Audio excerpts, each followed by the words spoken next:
Welcome to Tenor Tech, where I solve the problems you didn't even know you had. You start by exposing the problematic edge so you can work where it matters. Use a utility knife to cut back the carpet backing and trim the pad about 0.5 to 1 inch from the wall. This prevents bunching under the baseboard. Once done, remove any staples or nails with pliers and clearly mark the tack strip location.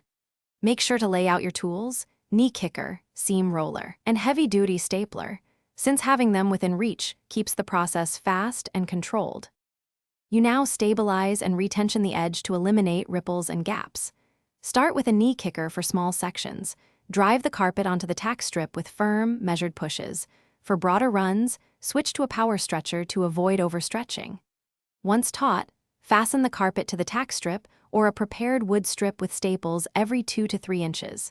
After securing, trim the excess using a straight edge, making sure to leave about 1/4 inch from the wall for fitting under baseboard trim. You finish by tucking and inspecting so the repair lasts. Use a blunt tucking tool to press the trimmed edge neatly under the baseboard and apply seam sealer along any visible joins to keep fibers from fraying. Walk the area slowly to test stability. If you feel looseness, re-stretch that section and add staples. If buckling or gaps return, check the pad thickness and ensure the tack strip is firmly adhered.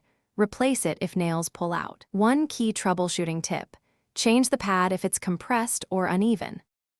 Thanks for watching. Subscribe to keep your life in tune.